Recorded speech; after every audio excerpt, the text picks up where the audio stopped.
And happy Friday, everybody. Happy Friday. And welcome to the back catalog listening party. My name is Mother Banjo, one of your hosts. My name is Anthony Ihrig, the other host. And today we have joining us all the way from South Minneapolis, John Lewis. Greetings.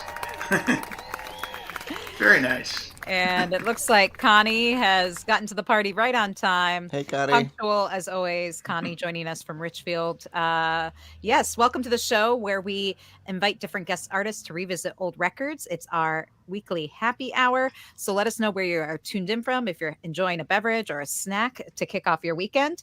And Tony, what are you enjoying on this chilly Friday? You know, when the weather gets cold, my beer gets darker. And so I'm enjoying a Bell's Porter. This is one of my favorites. Dark. Nice. Yeah. How about you? I decided I would class things up today for John. I made myself an old fashioned today. Ooh. So, excellent. Yeah, and warm things up with a little whiskey. John, what are you enjoying? Any kind of beverage or snack? I do have a beverage. This is a Hum's coconut lime kombucha. Ooh, fancy. Nice. Yes. That is tasty. Worthy of the of the happy hour. And look, our good friend Steve Schley is joining us from 35,000 feet above the Atlantic Ocean. All right. Whoa. Steve. All right. This is what a world we live in. Good to hear from you, Steve. Yeah, I don't know where you're headed to or from, Steve, but we are glad you've joined us, lifting us higher on this Friday afternoon. We are so excited about today's show, and John Lewis has been writing songs and supporting our Minnesota music scene in so many ways over the years. But for folks who may be less familiar with John's music, John, maybe you could give a little brief origin story about where you grew up, how you fell into making music, and in particular, this debut record. Sure. Would love to. And thanks again to both of you for having me on. This is a real treat and an honor to be here with y'all. So I grew up, I was born in South Minneapolis, actually, Abbott Hospital, and lived in the Twin Cities pretty much my whole life. Lived out in the rural fringes for a good chunk of it, out in the Maple Plain area, Independence, actually. But yeah, I've been writing and playing music, since I was a kid, mostly, not very well for the first 20, 30 years of that, and played in a lot of kind of different, basement bands. Didn't really, up until, tragically recently, didn't really understand the whole music scene and how to really get into it, but played, in basements and got out from time to time with cover bands and friends' bands who were writing some music. And I guess it really wasn't until maybe 10, 12 years ago where I started just getting more serious about writing and doing more with my own songs. And so I had, I had a TAC 4-track cassette recorder that I, played with for quite a few years, and did, home recording off of that. But this record that we're going to be listening to today, which started recording in 2014, so 10 years ago now, was my first kind of real studio record. So, so I guess that's the journey. The journey up to this record. Yes, basically. Excellent. So, yeah. And it looks like a few other folks have joined the party. Lynn is tuning in from Greenville, South Carolina. Hi, Lynn. And Chris Jetner also enjoying some dark beer. Tony, you're in good company today. All right. Cheers, Czech Chris. Black Lager. And again, if you just tuned in, let us know where you're where you're listening from, whether you're up high in a plane or cuddled up with a blanket on this cold. I know it's not just cold in Minnesota. I know there's cold snaps happening everywhere right now. So let us know where you're tuned in from. We're going to dive into some music today because that's what I came to the party for. Yes. And John, this is the first track that you picked to feature. Again, the name of this record we're revisiting today is called Drift. It came out in 2015, your debut album. And is there anything you want to say about this song, The Barn, before we take a listen? I will say this song was actually one that I had written, probably quite a few years before it was recorded in some form. And when I started getting much more serious about writing, kind of revisited it and tweaked it, edited it a little bit. But this is, I think, of all the songs on this record, probably the oldest song as far as when I wrote it. Excellent. Well, we'll get more into the nitty gritty of that writing stuff later. But for now, we're gonna kick off our weekend with some great music from John Lewis. This is The Barn on the Back Catalog Listening Party.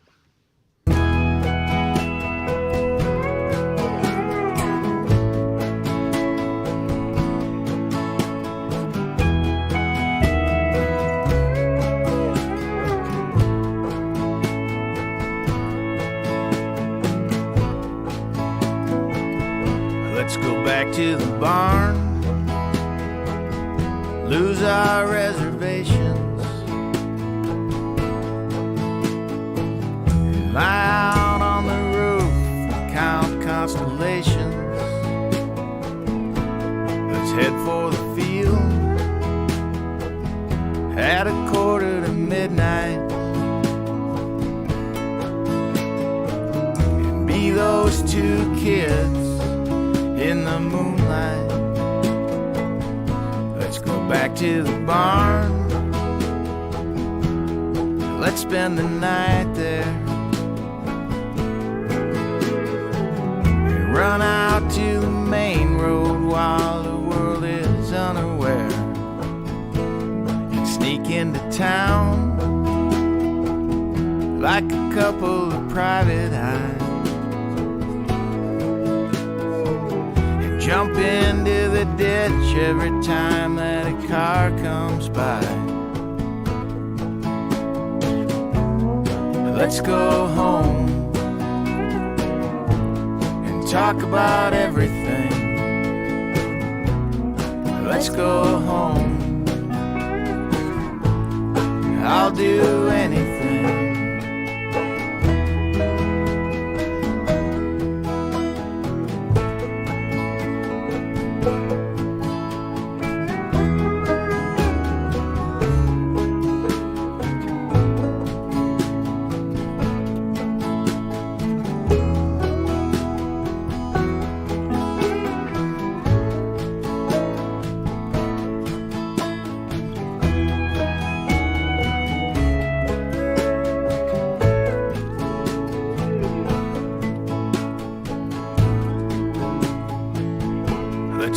To the barn,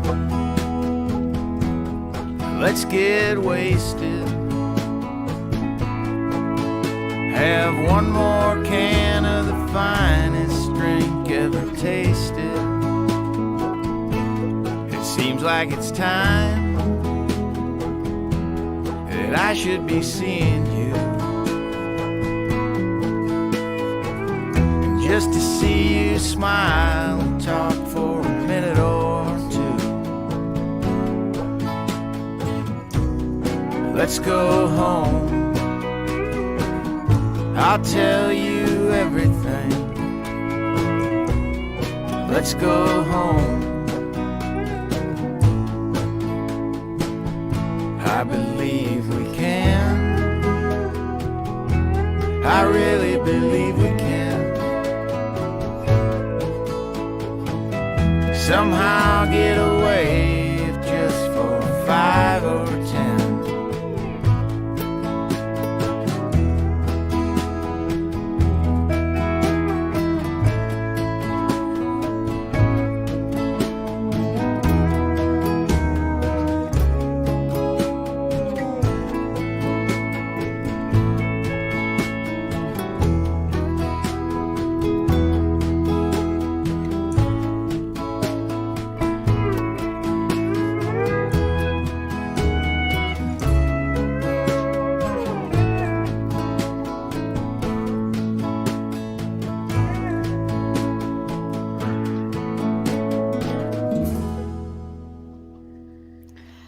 John Lewis with The Barn from his 2015 album Drift, which we are revisiting today with John Lewis joining us live here on the back catalog listening party.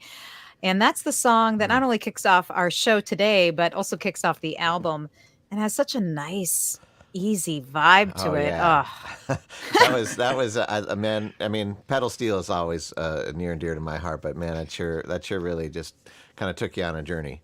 That yeah. one.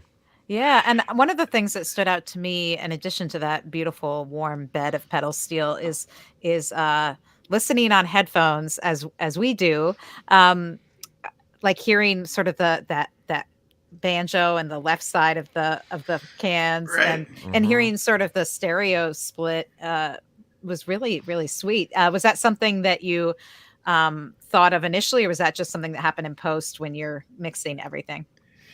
Yeah, that happened in post, and really, um, so I recorded this at Underwood Studios with Mark Stockert, and Mark uh, really did all the mixing. I think he had some folks, some interns, kind of working with him a little bit too. But yeah, so I think kind of I left the mixing pretty much in Mark's hands, and so those were his decisions, kind of where those things landed. And I love the way he laid everything in that bed, as you say. you know Speaking of just studio in general, like it's no small task to bring a pile of songs into a professional studio and have musicians work up the songs and all of those things. So I'm just curious, what kind of like when did you know that this particular group of songs needed to be a record, and how was this born? And maybe you can also talk a little bit about the players on the album and how they came together to help Sure. you make this. Yeah, I mean, so I'd been writing and working on these songs and playing them out. You know, typically more solo. Me and a guitar kind of thing for a little while at the time that this, before this record came to be. And yeah, I guess just at some point it felt like there was enough songs where it just felt like I needed to give them a little better treatment than just leaving them up to me and my guitar. So, I'd been just been involved with a number of different people in the music scene, and just chatting about what we do and what you do when you get a nice grouping of songs, and kind of just figured it out from there. It's hard to remember exactly how it all came together at this point 10 years ago, but it's it just felt like a natural evolution with working on writing, and then feeling like I needed to do something more with them. So, who were the folks playing, for instance, on that last track that you assembled? And was it Yeah, the same band throughout, or do you sort of bring in different people for different tracks? so it was a pretty consistent group, but we kind of did it a little bit piecemeal. We weren't all in there at the same time for very much of this, but it was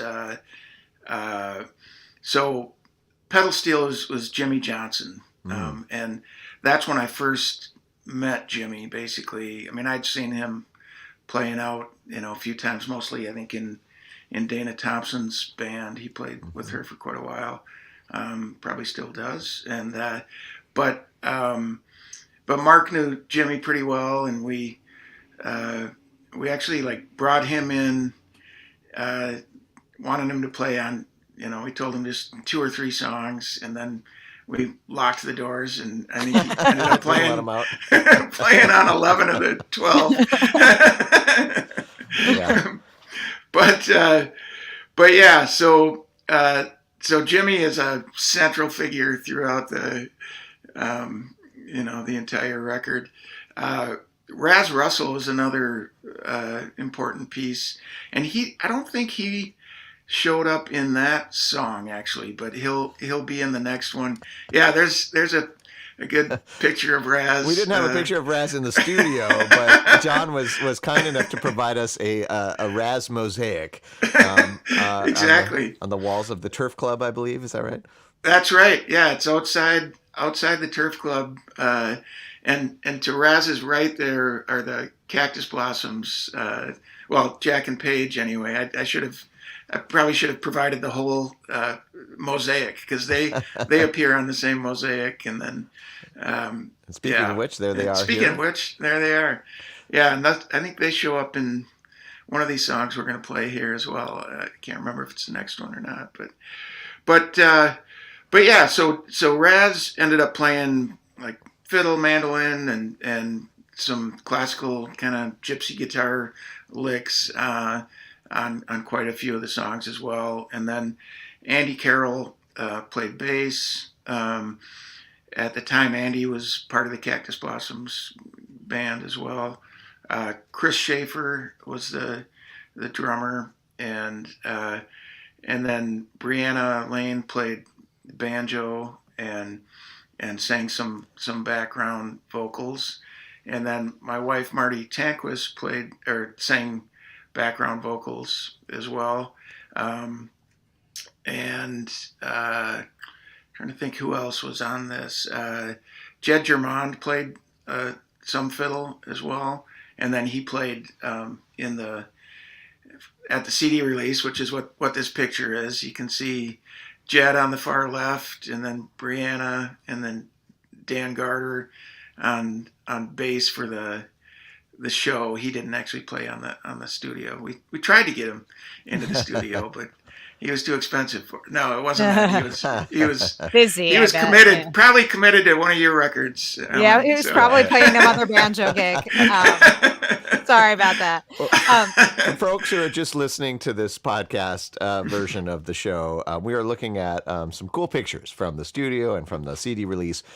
You'll be able to find those online at backcataloglisteningparty.com/194. That's right. And, you mentioned that Brianna Lane played some banjo and we heard that on that last track. And, in your picture right now on the screen, John, we can see the edge of a banjo peeking out. I don't know if you can scroll up a little bit so we can see that. Yeah. I don't think I'm guessing this is not the banjo that appears on the record, but it is not. It's missing a string, I think. Yeah, it's true. It's only 4 strings. So yeah, that banjo was my dad's harmony 4-string from. I'm sure he bought it in the early '60s, maybe is my guess. It's been around forever, as far as I know, and I don't think I ever recall actually hearing him play it, but I think he always planned to, but and maybe he did before I was around. So did you grow up in a musical family? Were your parents playing and were you around? Somewhat. I mean, we had a piano and we had a banjo, of course, and a guitar around, and so my parents. I mean, my mom played piano and sang. My dad did actually play some guitar, and never. Well, early in his life, it was just around the family, but actually in his last few years, he died pretty young. He was 56, but he used to go play at nursing homes. He started playing at my grandma's nursing home, just as getting to know her and her group there, and then I think ended up traveling around a little bit doing some of that. But yeah. So, and my sister played guitar. Brother played piano. I mean, we had. Everybody was semi-musical. I think I've taken it further than anyone in the family to date. But excellent. And Joni had a follow-up question to that. Said, "What was your reaction? What was their reaction to you being a musician? Your family?"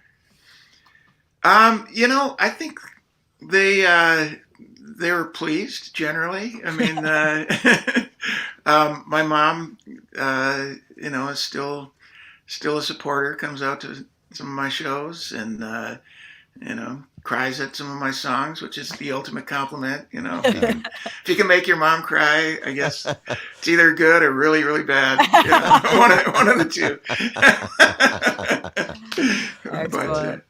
Excellent. Well, I think we need to hear some more music. And this next song that you picked from this album Drift that we are revisiting today on the back catalog listening party is So Sorry. Is there any thing you want to say, or do you want to tell us who the apology is to, or is that a secret? So that one actually was written kind of in the voice of my dad to me, basically. So like I said, he died when he was 56. It was before I had kids, before, I had a family. And, I guess as you'll hear in the song, it kind of addresses some of that. But I will also say on this song, Raz does some amazing kind of gut string guitar work. And then Michelle Kinney plays cello on this one. And it's gorgeous work that she does there. So, and this one actually does feature Jack and Paige singing harmonies, Jack and Paige from the Cactus Blossoms. And I have the honor of being the first one to ever ask them to record in that fashion. So they were like, yeah, we'll do it. I probably couldn't afford them now, but at the time, Fantastic. Let me switch scenes here. We're going to give it a listen right now. This is John Lewis, So Sorry, here on the Back Catalog Listening Party.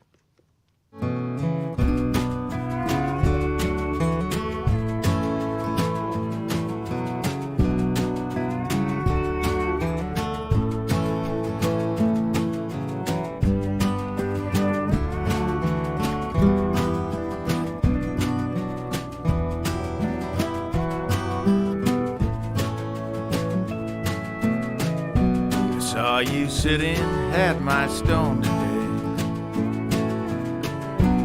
I could see you needed rest, and I don't know why, but your tears took me by surprise. Guess I thought enough time had passed. I'm so sorry, I'm so sorry, I'm so sorry I left so long ago. I still love you, I still dream of you. I'm so sorry for breaking your heart so.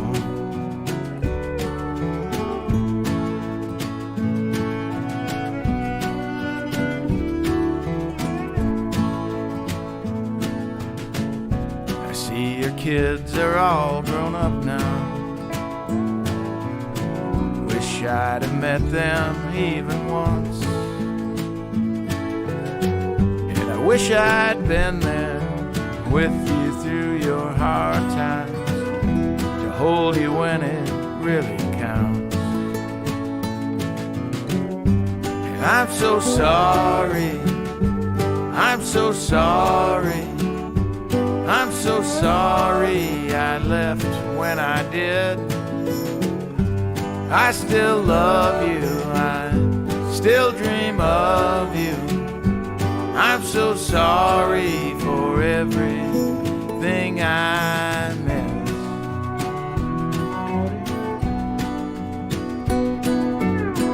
I know some tell you I'm always with you. We both know it's not the same. I hope you know how much I've missed you and what I'd give to be with you again.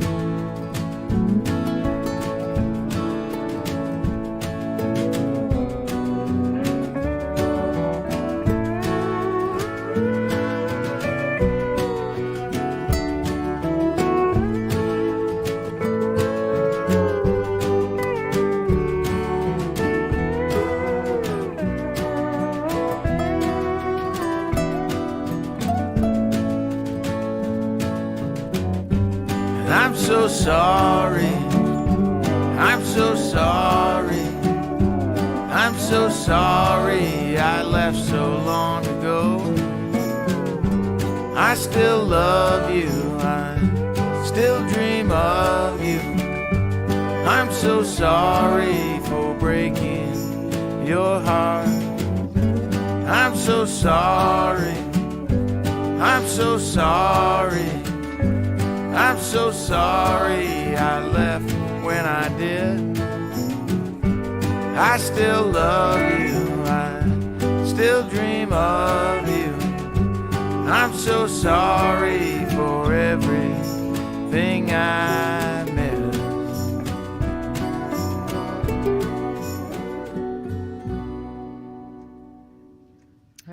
Beautiful stuff. John Lewis was So Sorry here on the back catalog listening party from his 2015 release Drift, which we are revisiting today on the show with John joining us live, answering your questions. And if you have questions or comments for John, please throw them in the comments. And hi to Cindy, who's joining us from St. Paul.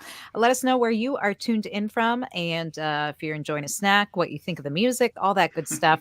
And man, one of the things, again, I noticed on the recording is how each of these instruments really do have their moment. And on that, I particularly love the interplay between the pedal steel and the cello, which is not always what people think of. Two instruments you think of side by side, but it sounds so good. And then some of those high string sounds coming in, it just was really, really beautiful. Where did the idea for the cello come from on this one, John? You know, I wish I could remember exactly. I mean, I think I'm thinking Mark and I kind of were brainstorming a little bit on what we might want to do, what we might want to bring in there, and I can't remember who kind of originally came up with that idea. Yeah, I know. I'm guessing. You know, maybe we're talking about putting in a fiddle and thinking that a cello would fit better, you know, in the space left by the pedal steel. You know, maybe a little deeper resonance there. But I mean, I've known Michelle Kinney like almost literally my whole life. Our parents were college buddies, and so that ended up working out well. That, you know, I could reach out to her on that, and so I don't know if I'd had that idea in my head, you know, from the start. I really appreciate it, and especially once we learn the context of the song. Like, there's something about the cello. I know, you know, it's one of those instruments that's close to the human voice, but there's just something almost spiritual about the cello that when you hear it, and given the lyric content and everything this is about, I thought it was a great touch. Yeah. And it had that sort of, conversational feel. And one of the things I love about songs or art in general is that you have that opportunity to share these kind of imagined conversations, either with people that have left us or that we can't talk to in the more traditional way. And I thought it was such a beautiful, I think it's something we can all relate to, even if we didn't lose a parent at a young age. There's all people that we wish we could have had those conversations with, and wondering what they would say to us. And it looks like Chris says, "I'm regrouping now." It's true. There's a lot going on in that song. So beautiful. And if you are liking it the way we are, and again, you might be listening on YouTube, maybe you have it on your phone, or maybe you have some earbuds. But I will say, if you're liking these songs, you want to get the real deal. Get the real digital high-res files, or even better, buy the CD from John. He still has some. So you can go to johnlewissongs.com and pick up a copy of this album. And make space, because he has a new record that's about to come out. So he needs to free up some of his storage space. That's right. So, that's true. So you can buy that there.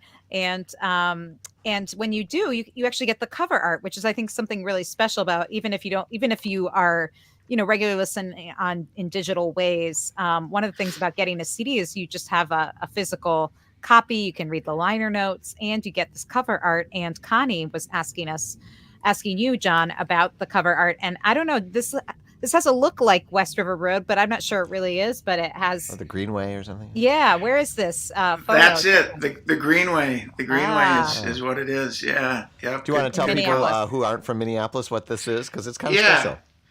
Yeah. So the Greenway is a bike trail system that, it used to be a railroad tracks that went through basically parallel with Lake Street, for a good chunk of the way through Minneapolis up to the river. And yeah, it was one of those kind of rails to trails sort of efforts. And it's a beautiful paved bike trail. And yeah, I'm trying to see, looks like 17th Avenue Bridge is the bridge Oh in, yeah, Oh, you I can see. go Yeah, see you got that. the. Yeah. Yeah, there you in the go. near ground there. And yeah, and then there's, a bunch of bridges behind. Those are all actual, real bridges that follow behind. Though you can see it was kind of pixelated. I took the photo myself, and then there's a guy named Jeremiah Nelson, who's actually a musician Yeah. as well. Used to He's be in Madison, I think. yeah. In Madison, I think he kind of goes between Madison and Rochester, but he does kind of graphic design as well as being a musician, and so he took that photo and kind of in the vanishing point there did some interesting kind of pixelation of some sort that adds a little something to it. But yeah, I mean, it's Did more you or give him less a creative brief? Like, where did this idea come from? not. I mean, I gave him the photos that I had in mind for potential cover or inside flap. This CD is a digipack, so there's 4 surfaces with photos and whatnot, and so yeah, you can see the inside are the 2 top photos that are upside down there, but the one top left there is that is like under the freeway over by the Minnehaha River. Yeah. Kind of, yeah. Or that might be under Nicollet, actually, now that I think about it. But it's kind of right in that area. And then I don't know what else to say, but yeah, the back.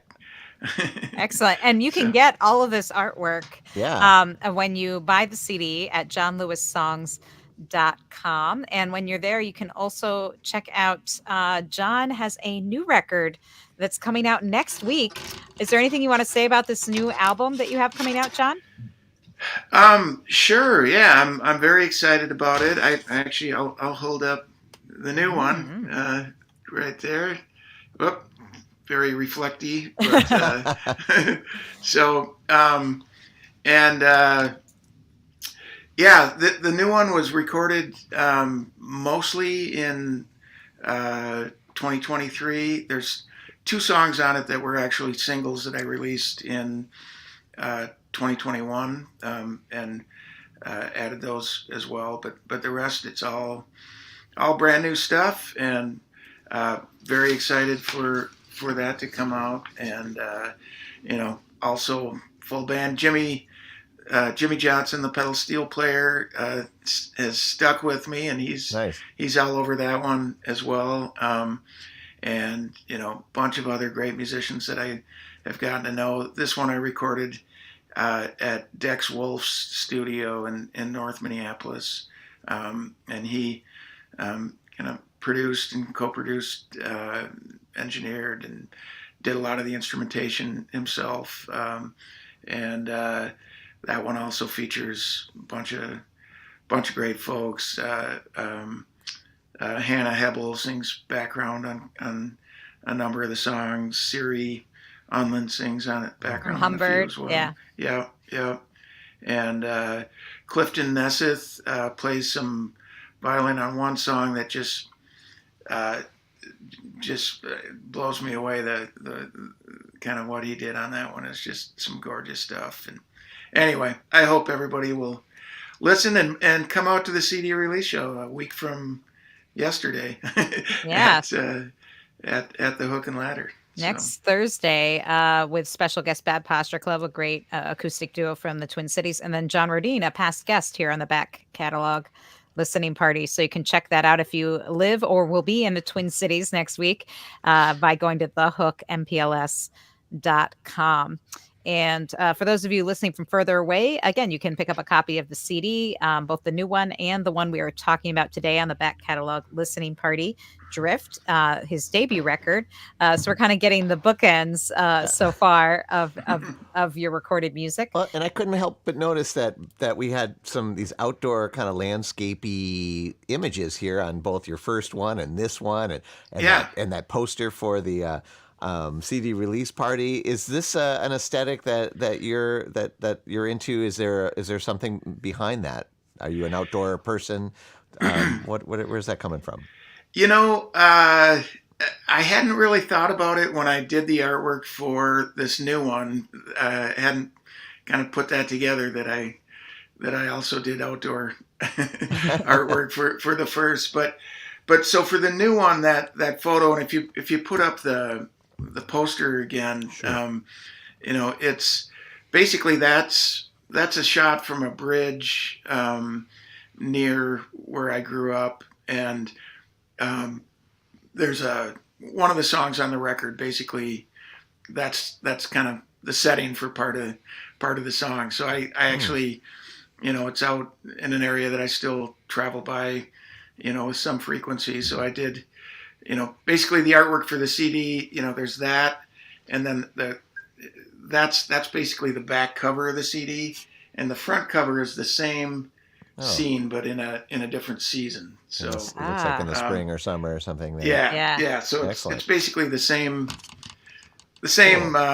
bridge that is in the song "Independence City Limits" that's on that record. Another bridge. I know. Another bridge. I'm also noticing themes, certainly of the songs we've listened to today on the show from your first record. Sort of that there's, and maybe it's because you live pretty close to where you grew up, but I feel like there's lots of ghosts and traveling back in your songs. Going back to the barn, going back to these conversations you wish you had with your father.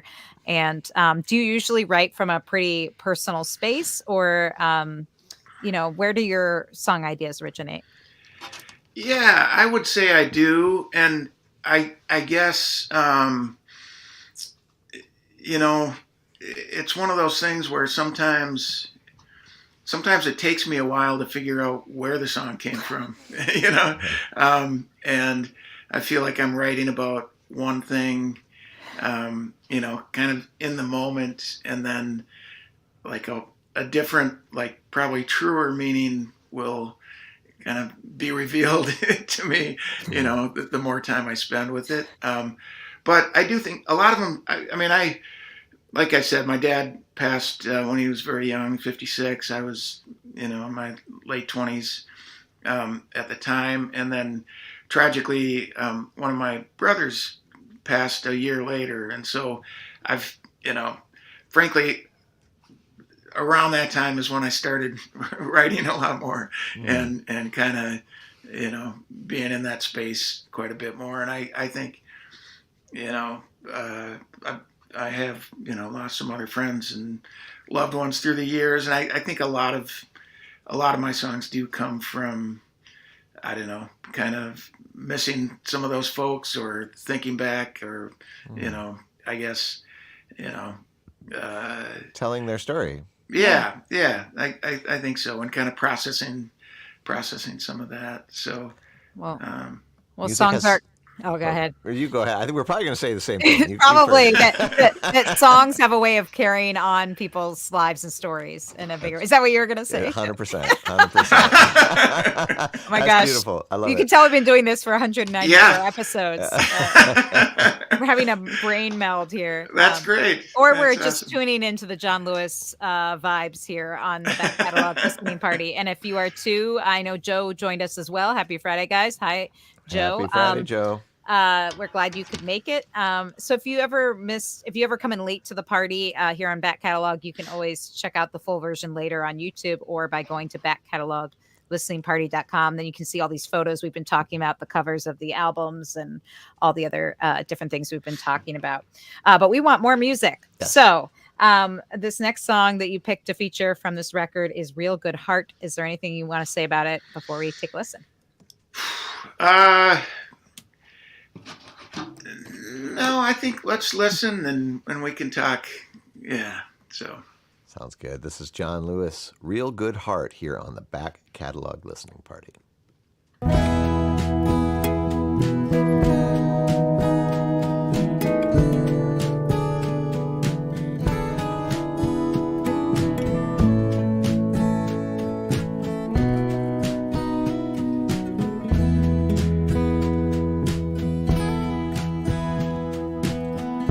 Maybe I was born old with a heart all broken, full of holes.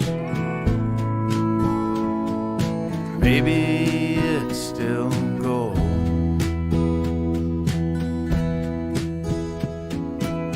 You're a natural smiler and a real bad liar, two qualities that I admire.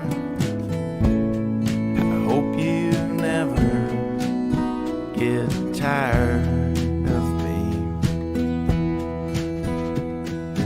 You got a real good heart, and I've got soul.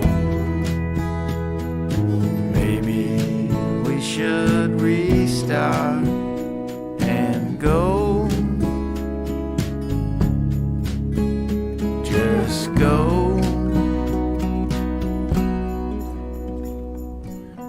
I wear my heart on my sleeve. Sometimes I forget to just breathe, and I don't know when to leave.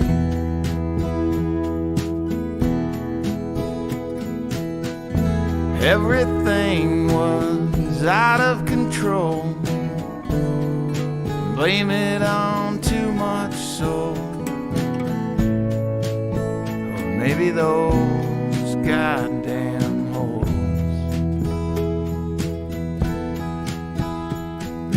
You've got a real good heart, and I've got soul. Maybe we should restart and go. Just go.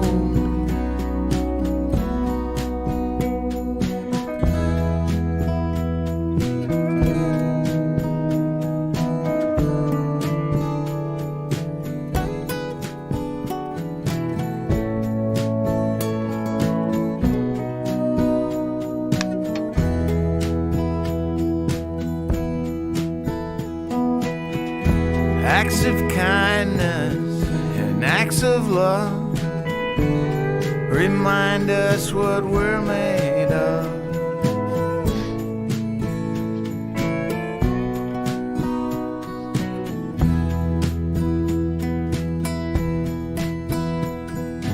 You got a real good heart, and I've got soul. Maybe we should restart and go. Just go.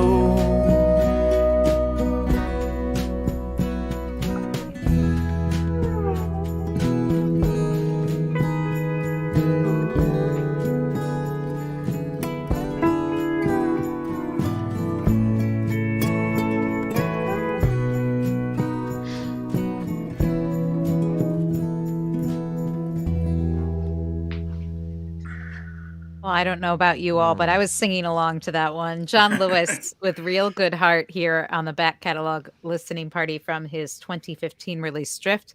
Connie says, lovely. I completely agree. There's something just so all three of the songs we've heard, even So Sorry, which definitely, of course, has a sadder tone. There's just a warmth, and maybe it's the pedal steel. I think it's the songs, like there's just a feeling of comfort that comes from these songs and a gentleness that comes through. I don't know if the three songs we're listening to are representative of the record, or if you then tear into a big metal song later in the record. But I feel like there's like I said, it has a real comforting quality that I'm really vibing on this cold Minnesota day. Well, thanks. Yeah, no, I mean, I think these are pretty much the vibe of the whole record. There's one or two that are a little more upbeat. I don't think I picked either of those for us to to play today. But there's one called "Out of Kingfield," which is a little bit more of a peppy road song, I guess. But I do think the work that Mark Stockert did in putting it all together and the mix and the just how he processed all the sound just really made it a warm and I guess I don't know what else to say, but I give Mark a lot of credit for that. His studios, it was actually like I think one of the first projects that he did in his studio after he'd had a big fire that had put him out of commission for quite a while, and so this was like kind of relaunching his recording a little bit, and I beautiful give him sounds. A lot of Yeah. credit. And for those of you who are less familiar with the Minnesota music scene, Mark Stockert is definitely one of the folks that's done a lot of great records over the years and production work. And I believe the John Rodine record that we talked about here on Back Catalog, I don't remember what episode that was also a Mark Stockert production as well. Yeah, I think so. I think that was before the fire, but yeah. And We'll make sure to link to Mark and his studio in the show notes.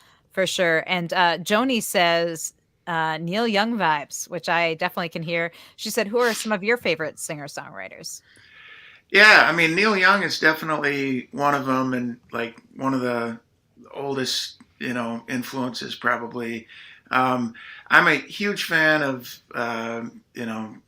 Chris Christopherson and Townes Van Zandt and, the whole Willie Nelson, the whole roster of Texas singer-songwriters that, Waylon and Johnny Cash. I mean, a lot of those folks that kind of came out of that area. And so I guess those would probably be a lot of the main ones. Huge, Joni Mitchell fan as well, and Lucinda Williams, and I guess. Yeah, it's many that I'm forgetting.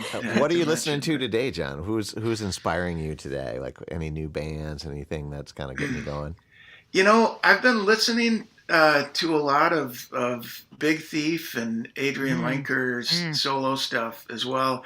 I got to meet her at the Kerrville Folk Festival. I've been going to that, both their spring and fall versions for the last few years, and Adrian hangs out there a bit and plays around the campfires with everybody else, and so cool. It's been kind of exposed me to more of their music, and I've been on a little bit of a kick. They've got some new stuff coming out right now too. Excellent. Yeah, thanks for sharing that. And which also brings up a good point, because I was going to say, when you were mentioning all these kind of legendary Texas troubadours like Waylon and Willie and all these folks, and Townes Van Zandt, although Townes had some connections to Minnesota, which I'll share at another time. But Kerrville Folk Festival, which you mentioned, for those of you who don't know, is legendary folk festival and focuses a lot on songwriting. And the May Festival, which is kind of their main festival, it's like a 3-week festival. So, and the big, although they have a ton of great main stage acts, and they have a big songwriting contest, which I know you've been a finalist for, right? Yeah. Which is a pretty big deal, even to be a finalist and you perform on the stage and all of that jazz. And but the big activity is around the campfires at night, and a lot of like big, well-known songwriters are hanging out by the campfires. And what's cool is you mentioned Adrienne Lenker, who's kind of more, her band, Big Thief, is kind of more, a little more on the indie rock side. But Right. the fact that Adrienne's hanging out at Kerrville, which just goes to show you the caliber of like focus on songwriting, and is pretty cool. So I bet it must feel good to get back to those Texas roots when you do that every year, and you know, kind of commune with Willie, even if it's more on a spiritual level rather than a literal level. Right. No, exactly. But yeah, and other, you know, John Smith ends up hanging out there often, and Steve Fisher is another regular down there who's like just an amazing songwriter. That's, you know, one of the only places you'll actually hear him, and that's one of the nice things about those campfires too. It's like there's a lot of folks that are just some of the best songwriters you've ever heard that are you're never going to hear them except at the campfire, right? Exactly. Exactly. Well, if you want to support John's trips to Kerrville and fuel up the tank a little bit, there is you can buy his music at his website, johnlewissongs.com, and maybe you just want to throw something in his tip jar and say, I'm just loving the music. You can go to Venmo or PayPal and throw something in his tip jar to support the Kerrville habit, which I fully endorse. I've been there only once, and it was amazing. And every year I'm like, I'm going to get down there again. So one of these days I'll be joining you, John, around the campfire with the banjo. And I was going to say that, like, I feel like in so many ways when I hear, I've been to festivals like that, and I've been around the campfire where you're just experiencing kind of music with no agenda, and you're just there enjoying it together in community. And I couldn't help but think that's what inspired this show right here. And I wanted to just make sure that we gave a shout out to the people that sit around the campfire every week here at the Back Catalog Listening Party, and that's our Patreon community. When we started this back in the pandemic days, you know, there was no other option but to go online. But when things online opened, campfire, yeah, exactly. And it was really life sustaining for me personally, and it was just like we needed it. We needed the connection.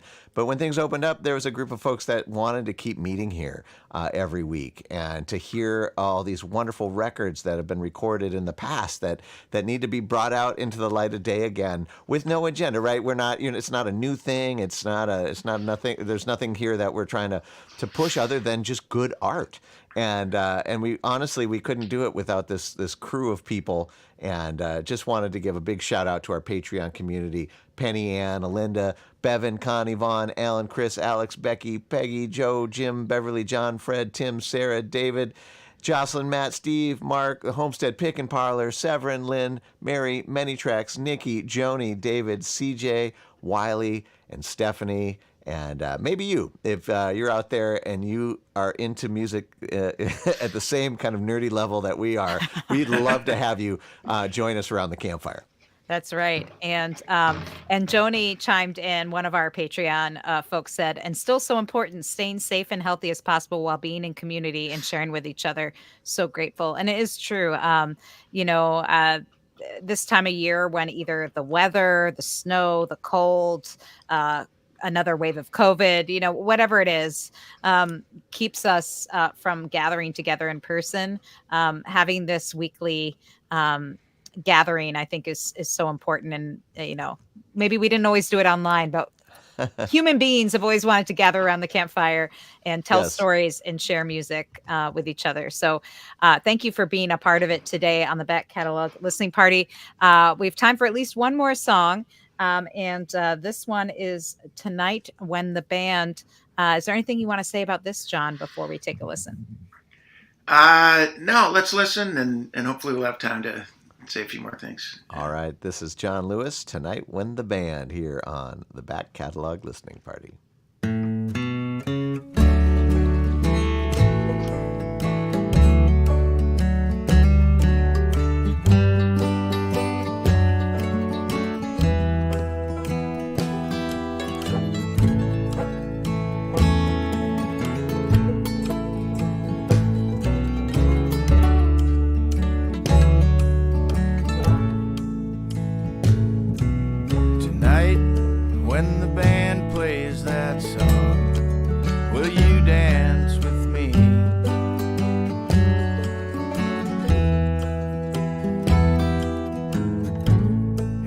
I spin you away, will you come back on 3? Maybe tomorrow we'll get to a place where we want to be.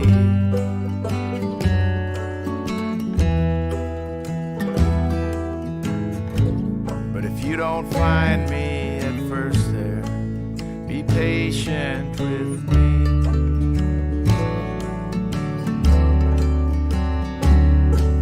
'Cause there the flowers won't wilt, and the sun it won't hide.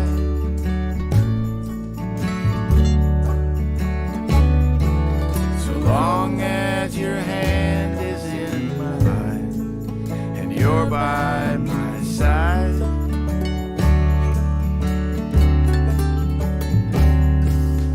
there when the band plays that song, you'll dance with me.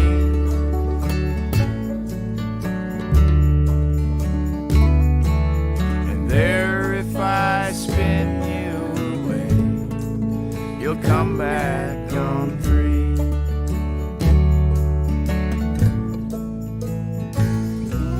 The song of the bird will return, I will bring it to you.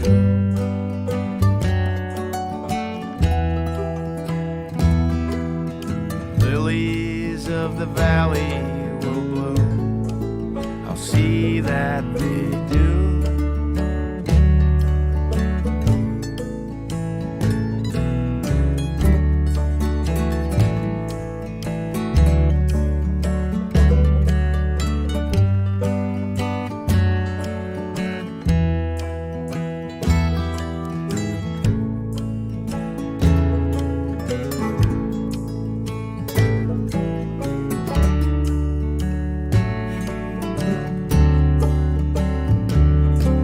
Tomorrow the flowers won't wilt, and the sun it won't hide.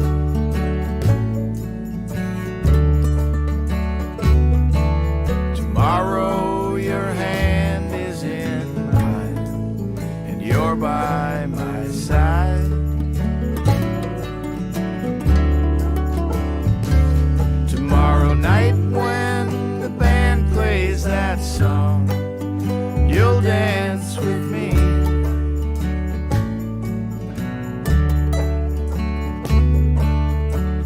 And then when I spin you away, you'll come back on 3.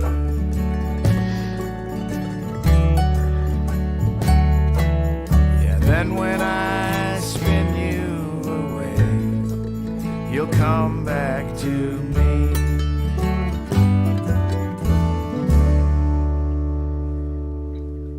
Tonight When the Band by John Lewis from his 2015 album Drift, which we've been revisiting today on the back catalog listening party with John Lewis joining us live. And somehow it seems so appropriate to end the show with a waltz, because that's Yeah. often the tune that ends a dance is the waltz. And I don't know if any of you out there were dancing along, but my I know, torso we were- was dancing, and man, I was really going back to Texas there too, with some of those influences you mentioned there on that one. Yeah, thank you. Are you and your wife dancers? A little bit. It's been a little while, but yeah, we have been known to dance a little bit. But Excellent.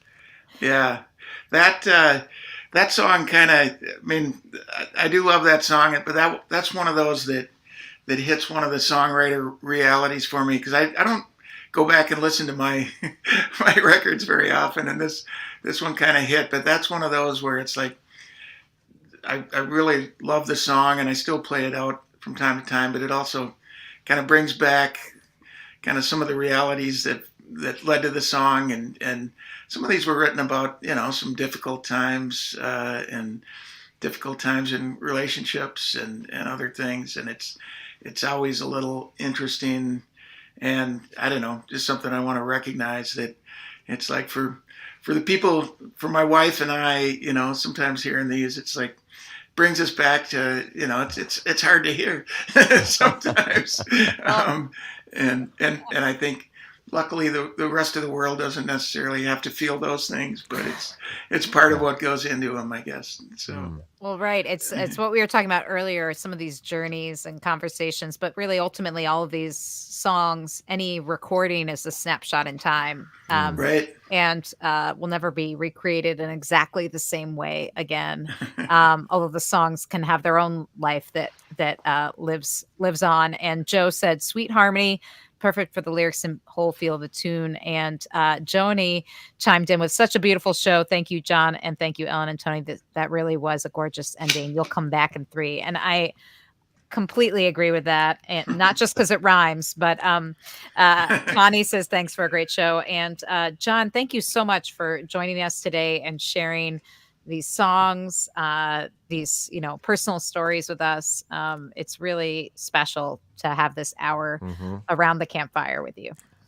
Well, thank you. It's really been a privilege to be with you both. So thanks. And thanks to all of you out there for listening and joining in the conversation. If you liked it, like it on YouTube, give it the thumbs up, direct more bots to John Lewis. And also you can subscribe to our YouTube channel, because we do this every Friday at 4 p.m., not with John Lewis every week, but with other great songwriters and guest artists gathering around the campfire, talking about songs, revisiting old records. And Steve joining us from up in the air in the airplane. Hey, Steve. Safe travels, Steve. And we're so glad you were able to join us. And again, if you missed any of the show, you want to go back and listen, it will be available on YouTube, but you can also go to backcatalog.listeningparty.com and we'll have all the show notes as well as the video of our conversation. So you can check that out there. But mainly, thank you for being here. Yes. The best hour of every week. So yes, thanks again, John. And thanks again, everybody, for tuning in and supporting independent musicians. And until next week, cheers. Have a great rest of your weekend. We'll see you next week on the Back Catalog Listening Party. Cheers.